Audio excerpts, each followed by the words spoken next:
A new era is upon us.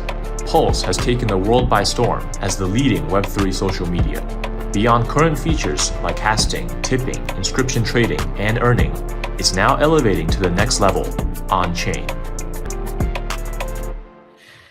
Soil, a fully regulated, seamless link between traditional finance and the digital crypto world, offering secure returns fully backed by tangible, real-world assets. The Credify testnet is live, so head on over to demo.credify.finance to see how you can effortlessly experiment with autonomous earning, NFT corporate bonds, Credi and X-Credi utilities, and Module X. Welcome, my friends, ladies and gentlemen. How are we doing today? A lot of crazy things happened actually in the last 24 hours, 48 hours, also actually last week. It's time for a live stream, definitely. Let me know, guys, how are you doing? Can you hear me well? I'm about to share my screen in 1 second. Yeah. So what the heck is Bitcoin doing? First, I would love to remind all of you guys that the halving happened not so long time ago. To be more precise, the halving happened 63 days ago. We know from the different halving events that often after a halving event, we see a form of consolidation before something really happens. Let me make my screen a little bit bigger. This was the starting point of the halving, and Bitcoin was basically in a, I will count this candle as well, 161 days in a consolidation phase. It was basically not doing a lot. If we go even back in time, and for this, I need actually a different Bitcoin chart. Let's go for this one. We had here the second halving of Bitcoin.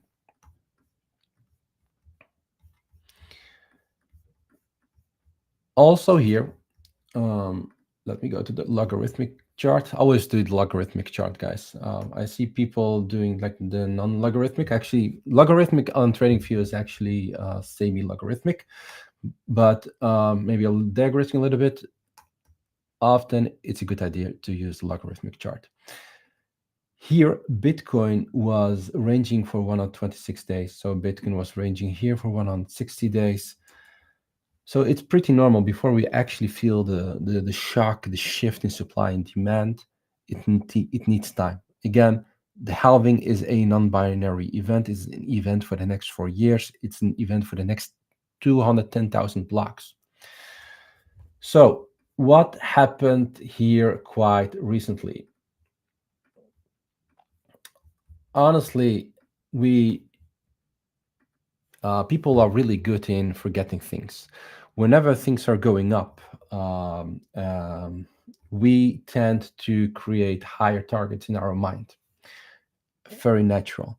Whenever the price declines, we often create the internal scenario in our minds that price will continue going down. We call this negativity bias, meaning the most recent event will have the strongest weight in your mind, especially if this event is a negative event. So when price is going down, you see your P&L going down.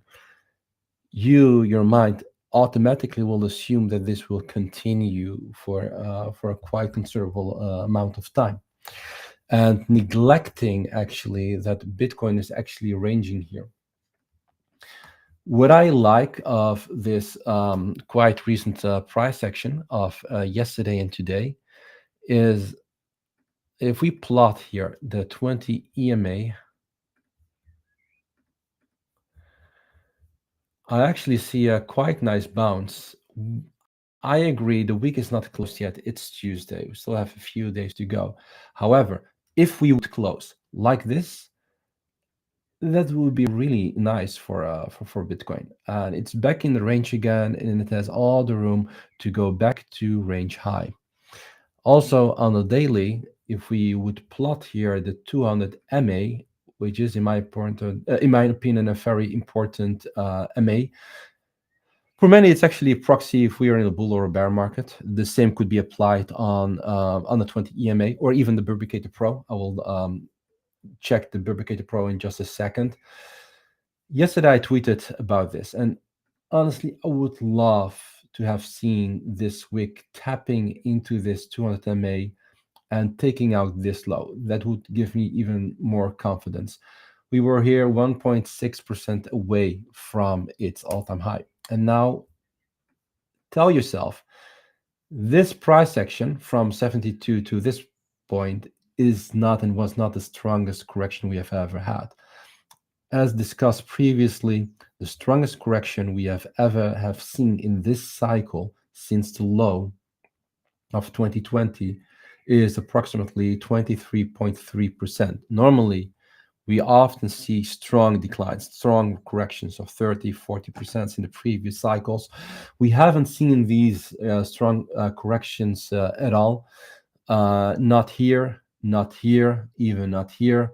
Not this was basically the ETF dump. Again, the ETF is really bullish, of course. But remind yourself, there are a lot of players who are playing the buy the rumor, sell the news event. So on the day of the ETF, there was no hype anymore about the ETF, no anticipation because we were already there. The same could happen with the Ethereum ETF. So this was basically another good dump of 21%. And these dumps of 21% is actually enough to capitulate people and to make them giving up crypto and selling their coins while we were actually still in a beautiful range. I wouldn't be surprised at all if we will go back to the mid-range.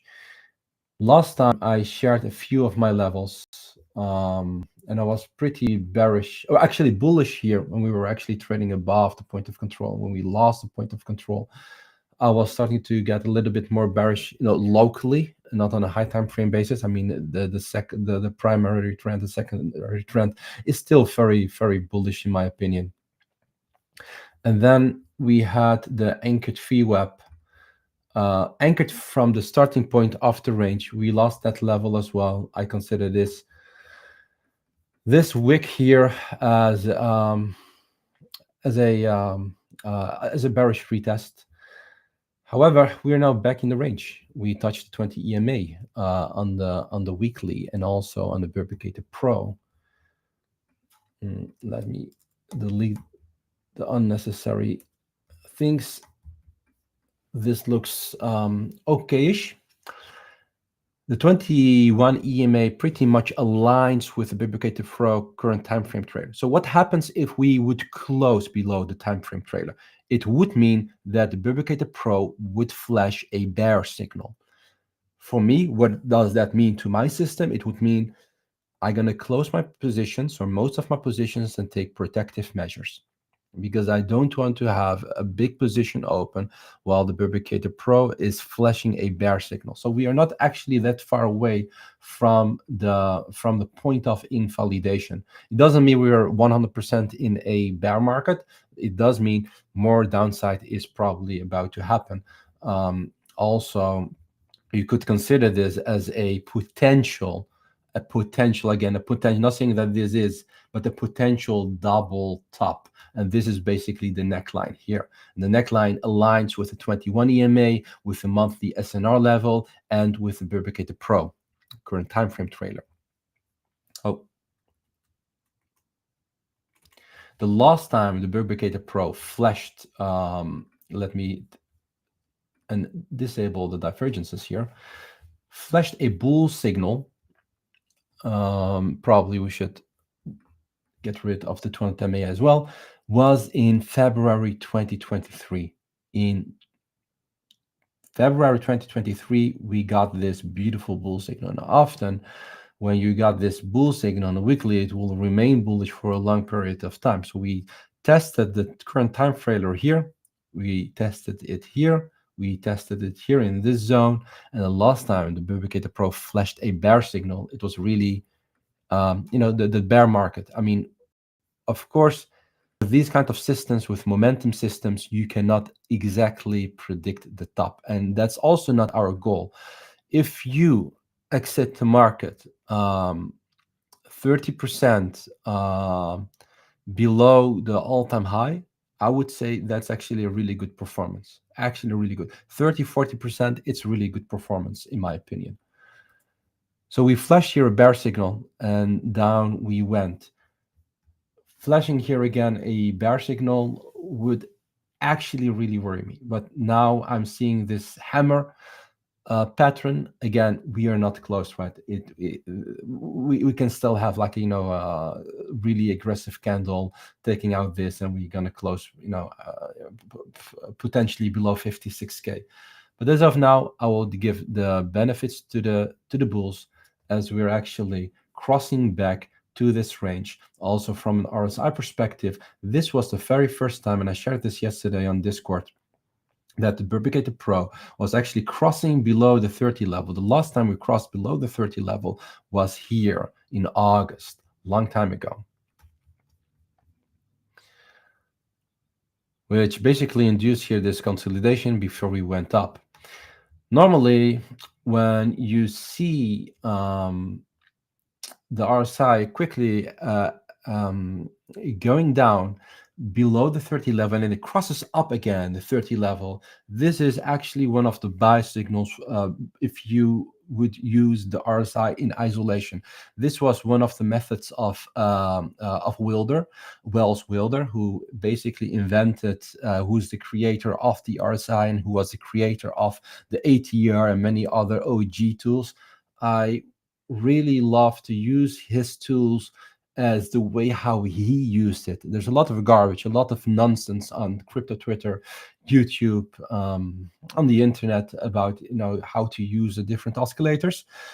My pro tip of today is, it doesn't matter what kind of oscillator or indicator or system you're using, always try to revert back to how the original creator of that tool, how he used those different oscillators, and then try to apply the same methodology. You could use different parameters, different rules, but the methodology shouldn't deviate too much from their original concept, if this makes sense.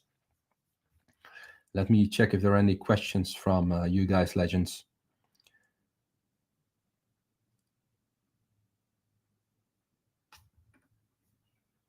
Some of our folks indeed are trading on C5 Finance. We have here Gary. We have here someone who's really bearish. We're going to zero. I hope you will convince yourself. My goal is not to convince people, by the way. My goal is to explain my thesis, what I'm doing, how I'm protecting my risk, and basically my explaining my crypto journey with you guys, with unknown people on the internet. So again, this doesn't look really that bearish anymore. Also on the 12-hour chart, we see this really beautiful, strong uprise crossing, piercing through this 30 level as if it is nothing. Also here on the 4-hour or on the even like the 12-hour, you could use diagonal lines on the RSI. For example, here they are more effective on the 12-hour chart. Yeah, not really. It doesn't need to be per se touching exactly the peaks, but would be so. Here, I would love to see an RSI breakout on the 12-hour chart, which would increase, in my opinion, and then I'm taking out this lower high, because this was lower high compared to this. This would then increase the probability that we're going to see a RSI heading towards the 50 level. Yesterday, I was quite surprised with the strength we have seen in many of these alts. Let me quickly check one of my favorite charts. It's meme chart, I agree. Not gonna lie. This is the Bitcoin dominance, but the Bitcoin dominance is a little bit different from the let's select the default dominance. Let me remove this halving because that's not necessary in the. Well, maybe it's funny to do analysis on the halving and the Bitcoin dominance. Maybe next time. So here I want to showcase a few things.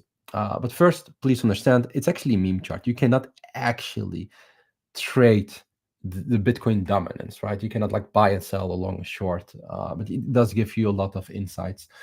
I see here a level of resistance around 60%. What I would love to see is Bitcoin dominance heading low and eventually taking out like the 57.1%. This would create a ideal environment for many alts. And a proxy for alts is, in my opinion, not the DEXI, but here Ethereum Bitcoin. I shared this quite a while, many times. Discord, mainly with deeper analysis, and sometimes also on Twitter. I cannot ignore this strong, I would say, consider it a triple bullish divergence or double, depends on your interpretation. But I cannot ignore this bullish divergence. I cannot ignore this trend line. It's still in a downtrend. I agree. Also, the RSI, it's still actually in a downtrend. So ideally, what I would love to see on the weekly in the next 2 or 3 weeks, most people are anticipating an Ethereum ETF in the next, 2 days? 1 week. So probably next Tuesday, or in that week, potentially we would see a final approval of that ETF. If that's the case, there are actually two scenarios, to be honest. One, people are gonna play the ETF approval as a buy the rumor, sell the news event, and that's very possible. However, not a lot of big players had the time to fully prepare for to create a position, since we got this approval right in end May. We have seen such an event with a Bitcoin ETF, right? On the 11th of January, what happened? We went down. And it went down quite severe, like 21%. A lot of people were marking, haha, that's the ETF effect. Well, to actually feel the ETF, you need some time, just like with the halving. So if it isn't a sell the news event, we might see a breakout, and it would be really nice. If this is a sell event, I would be really, really surprised if we're gonna take out this entire candle here, this 20.5%. Reason is, I just don't believe that a lot of people were actually in the that they actually created a big position size on Ethereum. Anyways, if this breaks out to the upside, then most likely a lot of altcoins will benefit, probably especially altcoins in the Ethereum ecosystem. This doesn't look really bad at all. I like this long wick. It tells me a story. I prepared another one here. Let me check. Where was Ethereum? Probably it was on a different template.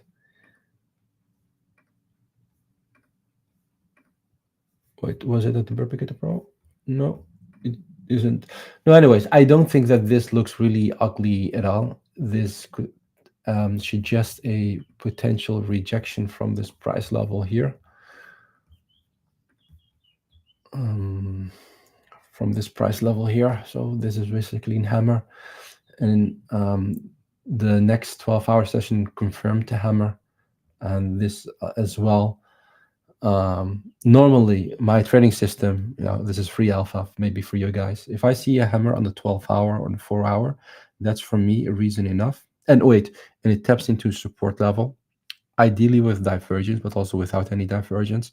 If it taps into support level, I use that hammer actually as an entry. I'm not going to wait for any for any more confluence or confirmation, because often the point of invalidation is very clear, and the long wick, because of the long wick, you actually have to compensate your risk reward ratio, because you have to, in most cases, put the stop loss below the long wick of that hammer.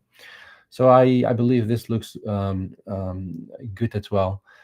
And yeah, I'm pretty optimistic actually. I wouldn't be surprised to see us back at mid range in 1, 2, 3, 4, 5 weeks. I mean, it took us. We know the phrase, with the stairs up, elevator down. But if you go back to the weekly chart, look, it took us. Okay, let's measure it from here. It took us 4 weeks, and the week is not closed yet, to go all the way from the range high to the range low. But here we could easily see that in 2 weeks, in 2 full beautiful weeks, we traveled all the way from this monthly SNR level all the way back to range high. And the same can happen again. I'm not sure if there was any catalyst around the 13th of May. Maybe here it was because the Ethereum ETF. But again, Bitcoin could easily make that all-time high without the ETF, because it proved itself to reach 69K without any ETFs. The most optimistic thing I am about this price action is if we see a breakout. There are a few ways to determine a potential target. I would take this space. If you would see a breakout, I wouldn't be surprised. Call me crazy, but I wouldn't be surprised to see 85K in end Q3 or starting of or Q4. However, if we close really below this 21 weekly moving average, below the Burbicator Pro, this comes with a lot of risk. So I wouldn't be surprised to see us somewhere here. And if you would apply so this is a pretty big gap. So we might see a pause here. And this is not a big gap. And I easily see if Burbicator Pro is going to flash that bear signal, I easily see us heading lower towards 51K. If we cannot hold this level, then the next level I would watch is this. But now it's really, in my opinion, too early to. It's good to map them out, to have them in your mind, to have your alerts to prepare different scenarios. But in my opinion, it's way too early. Let's play level to level, because it's still in the same range for 100. What was the gun? 20 days, 120. Is it now? Right, this is a starting point in my opinion. 170 days. People are losing their mind. 118 days. So let's play this level to level. Hope you enjoyed this video. If you didn't, let me know. If you did, let me know. Hit the like button. I always appreciate your support, ladies and gentlemen. Until the next time, see you around. And if you have any questions, you know where to find me on Discord. Otherwise, you know where to find me on crypto Twitter.